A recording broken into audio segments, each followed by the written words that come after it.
And August. Arun സാറേ, ഞാൻ ഇതിൻ്റെ ഒരു കണക്ക്, എൻ്റെ മനസ്സിലുള്ളൊരു കണക്ക് ഞാൻ പറയാം. എന്താണെന്നറിയോ, ഞാനൊരു 1, 2, 3, 4, 5, 6, 7 മണ്ഡലം പറയാം.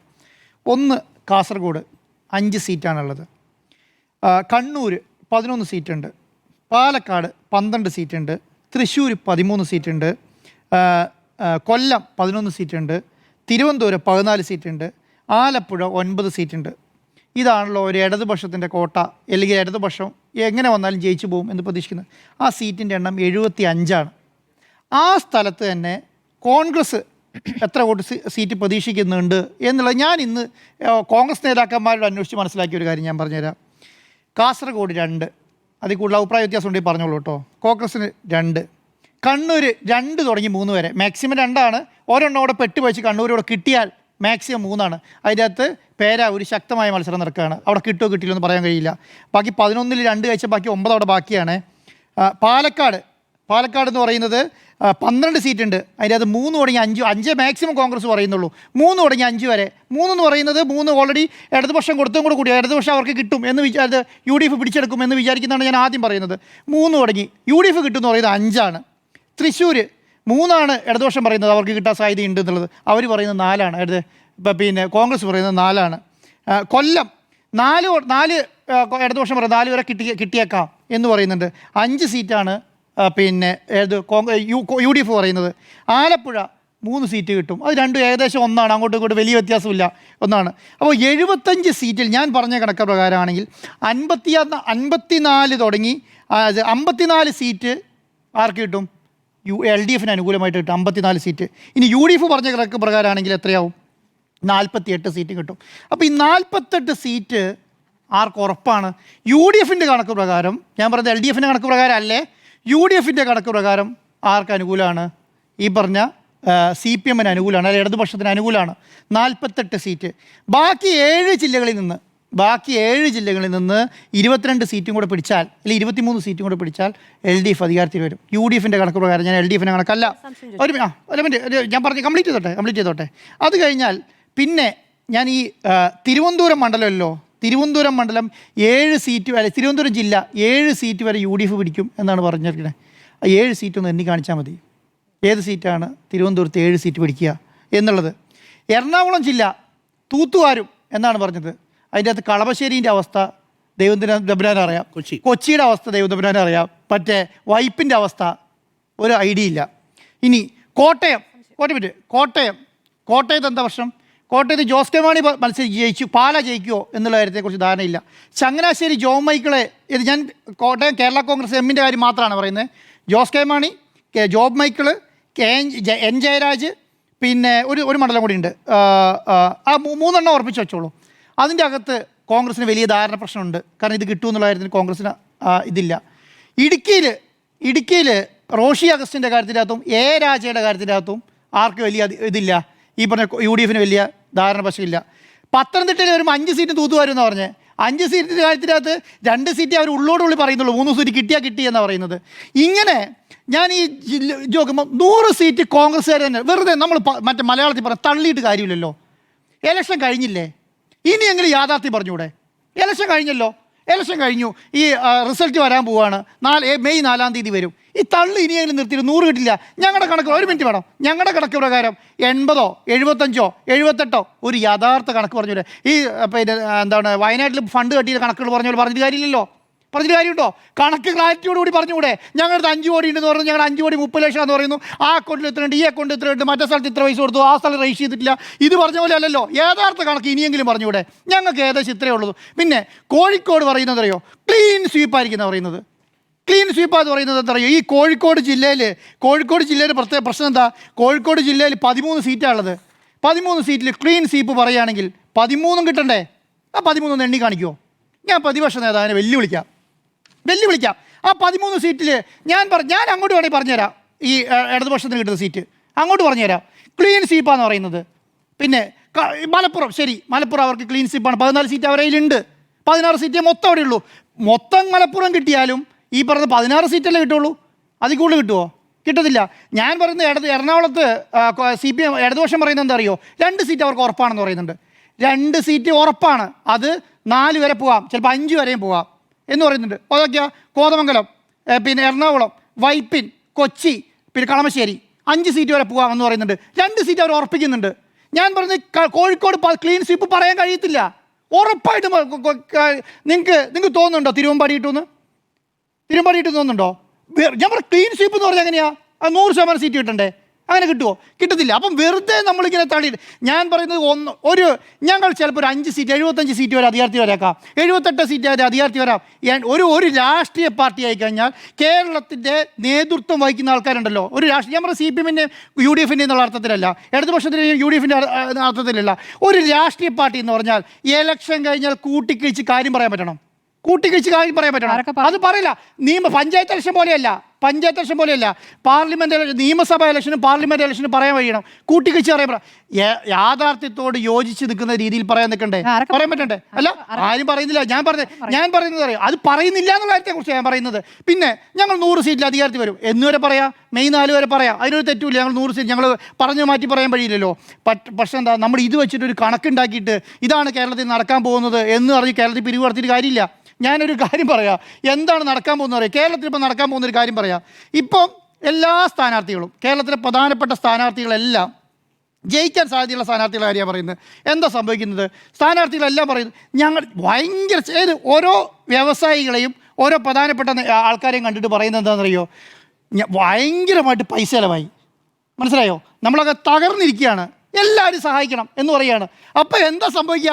ജയിക്കാൻ സാധ്യതയുണ്ട് എന്ന് തോന്നുന്നവർക്കെല്ലാം ഈ വ്യവസായികളെടുത്ത് പൈസ മേടിക്കാൻ പറ്റും, മനസ്സിലായോ? ഇപ്പോൾ കോൺഗ്രസ്സിന് പൈസ മേടിക്കാൻ പറ്റിയ നല്ല സമയമാണ്. എന്താ, ഞങ്ങളാണ് അടുത്ത അധികാരത്തിൽ വരാൻ പോകുന്നത്, അതുകൊണ്ട് എന്താ ഞങ്ങളുടെ കയ്യിൽ പൈസ ഇല്ല, കാരണം ഞങ്ങളാകെ ഏത് ഇലക്ഷനിൽ ഞങ്ങൾ ഉദ്ദേശിക്കുന്ന കൂടുതൽ പൈസ ചിലവായി, അതുകൊണ്ട് മാക്സിമം പൈസ തന്നോളൂ എന്ന് പറയാനുള്ള, അത് ഒരു മാസം നന്നായി കളക്ട് ചെയ്യുക എന്നുള്ളത് മാത്രമേ നടക്കുള്ളൂ. അല്ലാതെ ഈ പറഞ്ഞ പോലെ ഞങ്ങൾ 100 സീറ്റിൽ അധികാരത്തിൽ വരാം, ഈ 100 സീറ്റിൽ അധികാരത്തിൽ വരികയാണെങ്കിൽ ഞാൻ ഈ പറഞ്ഞ ജില്ലകളുണ്ടല്ലോ, ഈ പറഞ്ഞ 5 ജില്ലകൾ, ഈ 75 സീറ്റ് കൈവശം വെച്ചിരിക്കുന്ന 5 സീറ്റുകൾ, ഈ 5 സീറ്റുകളിൽ എന്തെന്ന് പറയണം? ബാക്കി ഞാൻ വേണമെങ്കിൽ ബാക്കി ഈ പിന്നെ പ്രതിപക്ഷ നേതാവ് പറഞ്ഞ 5 സീറ്റ് ഉണ്ടല്ലോ, ഈ അവർ ജയിക്കുമെന്ന് പറഞ്ഞേ 5 ജില്ലകൾ, 5 ജില്ലകൾ, ഈ 5 ജില്ലകളിൽ ഏതൊക്കെ സീറ്റ് ഇടതുപക്ഷത്തിന് കിട്ടുമെന്ന് ഞാൻ പറഞ്ഞുതരാം. ക്ലീൻ സ്വീപ്പ് പറഞ്ഞാൽ ഈ 5 ജില്ലകളിൽ ക്ലീൻ സ്വീപ്പ് ഇല്ല എന്നും ആ സീറ്റ് ഏതൊക്കെ കിട്ടുമെന്നും നമുക്ക് പറഞ്ഞുതരാം. നമുക്ക് പറയാം, ക്ലാരിറ്റിയോട് പറയാം. എനിക്ക് മാത്രമല്ല, നിങ്ങൾക്ക് എല്ലാവർക്കും പറയാം. അപ്പോൾ വെറുതെ നമ്മളിങ്ങ് വന്നിട്ട് 100 സീറ്റ് കിട്ടാൻ പോവാണ്, 100 സീറ്റിൽ ഞങ്ങൾ അധികാരത്തിൽ വരാൻ പോകുന്നു, ഞങ്ങൾ ഏത് മുഖ്യമന്ത്രിയാണ് ചർച്ച തുടങ്ങി എന്നൊന്നും പറഞ്ഞിട്ട് കാര്യമില്ല. പിന്നെ ഒരു കാര്യം കൂടെ പറഞ്ഞ് അവസാനിപ്പിക്കാം സാറേ. എന്താണ് ഈ പിണറായി വിജയൻ്റെ മുഖം വെച്ചു എന്തോ വലിയ പ്രശ്നമാണെന്ന് പറഞ്ഞത്?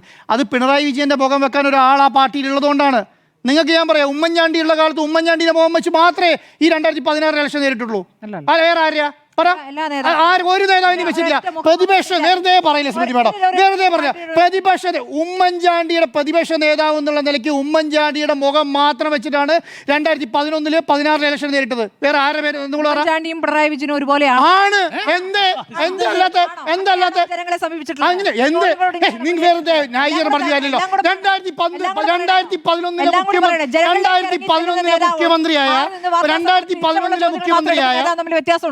2011 മുഖ്യമന്ത്രിയായ ഈ പറഞ്ഞ ഉമ്മൻചാണ്ടിയുടെ അതേ ഫോട്ടോ വെച്ചിട്ടാണ് 2016 ഇലക്ഷൻ നേരിട്ടത്. അങ്ങനെ തന്നെയാണ് കോൺഗ്രസ്.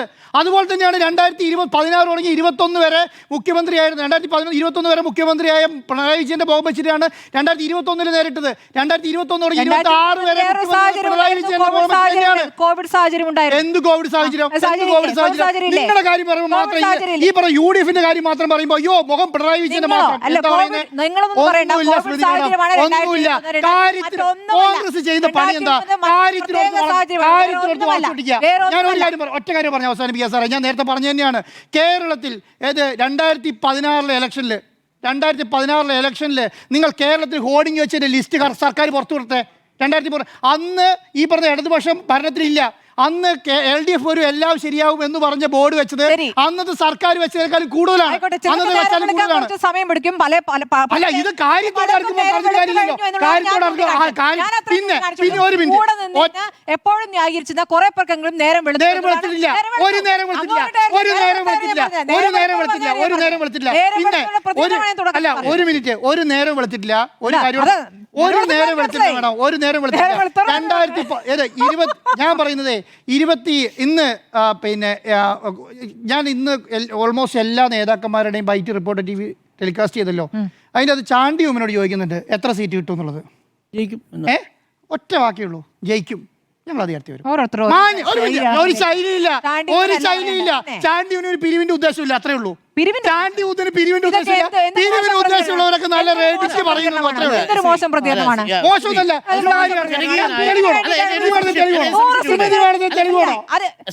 താങ്കളെ പോലുള്ള എന്നെ പോലുള്ള വ്യവസായികളല്ല, എന്നെ പോലുള്ള വ്യവസായികളല്ല. അത് വളരെ മോശമായി പോയി ആ പ്രതികരണം. സംശയം ചോദിക്കട്ടെ. പിരിവിന് വേണ്ടിയാണ് വളരെ മോശമാണ്. 2011 മുതൽ 16 വരെ ജനകീയനായ മുഖ്യമന്ത്രിയായിരുന്നു ഉമ്മൻചാണ്ടി. എന്താ തോറ്റുപോയത് 2016? എന്തായിരുന്നു ഇത്രയും വോട്ട് നഷ്ടപ്പെടാൻ കാര്യം? 91 സീറ്റുകൾ നഷ്ടപ്പെടാൻ കാര്യം എന്താ? അല്ല, എന്തായിരുന്നു കാരണം? എന്തായിരുന്നു? ഭരണ മികവായിരുന്നു. ഭരണ മികവായിരുന്നു.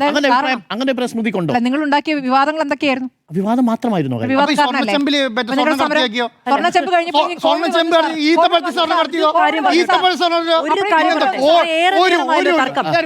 ഏറെ നേരമായല്ലോ തർക്കം. ഒരു കാര്യം പറയട്ടെ, കേരള ചരിത്രത്തിൽ തുടർഭരണം എന്ന് പറയുന്നത് 2 തവണയെ സംഭവിച്ചിട്ടുള്ളൂ. ഒരു തവണയാണ് 5 വർഷം പൂർത്തിയായി ഇത് തുടർഭരണം ഉണ്ടായത്.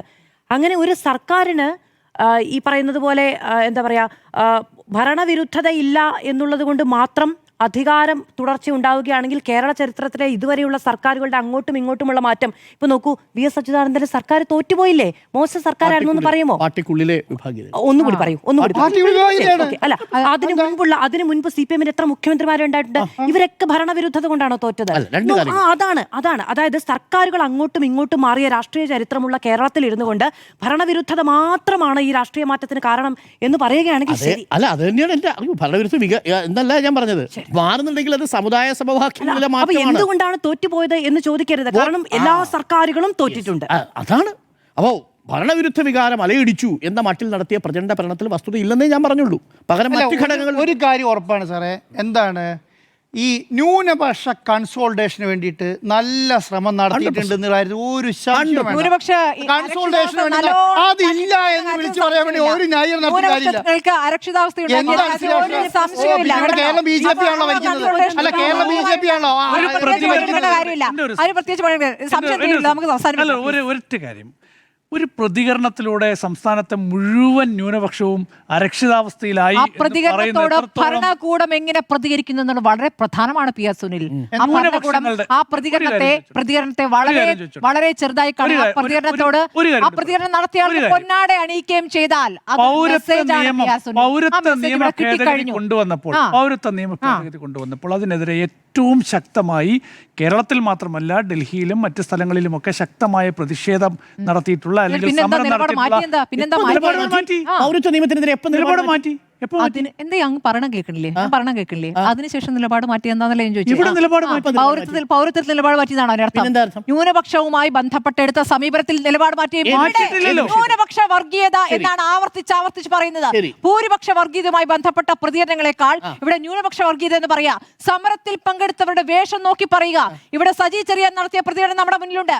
വെള്ളാപ്പള്ളി നടേശന്റെ പൊന്നാട സമീപനം നമ്മുടെ മുന്നിലുണ്ട്. ഇവിടെ ന്യൂനപക്ഷ വർഗീയത ഉണ്ടെന്ന ഒരു കള്ള പ്രതീതി സൃഷ്ടി, അങ്ങനെ പറഞ്ഞ പ്രതീതി സൃഷ്ടിക്കൽ ഇവിടെ നന്നായി നടന്നിട്ടുണ്ടെന്നേ. അപ്പോൾ ഒരു ഏകീകരണം ഉണ്ടാകും. ആ ഏകീകരണം വോട്ടാവുകയും ചെയ്യും, അത് പ്രതിഫലിക്കുകയും ചെയ്യും, അത് 90 കടക്കുകയും ചെയ്യും. ശരി. അല്ല, പൗരത്വ നിയമ ഭേദഗതിയിൽ മാറ്റം ഉണ്ടായിട്ടില്ലല്ലോ ഇടതുപക്ഷ സർക്കാരിന്. നേറ്റിവിറ്റി സർട്ടിഫിക്കറ്റ് ഒക്കെ നമ്മുടെ നാട്ടിൽ. നേറ്റിവിറ്റി സർട്ടിഫിക്കറ്റ് ഓരോ ഉടായ്പ് ഇതാണ്. ഈ എന്താ പറയാ.